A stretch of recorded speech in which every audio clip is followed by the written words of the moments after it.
జీవితంలో నిజమైన ఆనందం జీవితంలో దేనికోసమైతే కష్టపడతామో దాని ఫలితాలను అనుభవించటమే నిజమైన సంతోషం. మనం కష్టపడి సంపాదించిన దానితో ఆహారాన్ని, పానీయాలను ఆనందించటం, లేదా మన శ్రమకు ప్రతిఫలంగా లభించిన సుఖాన్ని అనుభవించటం చాలా విలువైనదని ఈ వాక్యం చెబుతుంది. అయితే ఇది కేవలం భౌతికమైన విషయాలను మాత్రమే కాకుండా మన శ్రమకు తగిన ఫలితాన్ని అనుభవించే ఆనందాన్ని తెలియచేస్తుంది. దేవుని బహుమానం అత్యంత ముఖ్యమైన విషయమేమిటంటే, ఈ ఆనందం దేవుని నుండి వస్తుందని ఈ వాక్యం చెబుతుంది.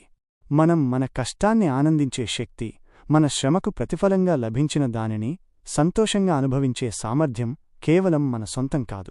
ఇది దేవుడు మనకిచ్చే బహుమానం. ఇది మనకు లభించే ప్రతి ఆశీర్వాదం దేవుని దయవలనే అని గుర్తుచేస్తుంది. అంతులేని సంతోషం ఈ వాక్యం ప్రకారం మనం సంపాదించే వాటిలో సంతోషాన్ని వెతుకుతాం కాని ఆ సంతోషం అంతం లేనిది కాదు.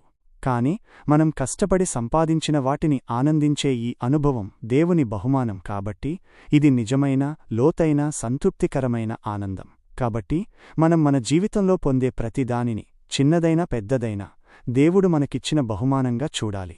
అప్పుడే మన జీవితం ఆనందంతో నిండిపోతుంది. ఈ సందేశం మనకు ఒక మంచి పాఠాన్ని నేర్పుతుంది. మనం ఈ క్షణాన్ని ఆనందించాలి. మనం సంపాదించిన వాటిలో సంతోషపడాలి. ఎందుకంటే ఈ ఆనందం దేవుని బహుమానం. కాబట్టి మనకు లభించే ప్రతి ఆశీర్వాదాన్ని బట్టి దేవునికి కృతజ్ఞత కలిగి ఉందాం.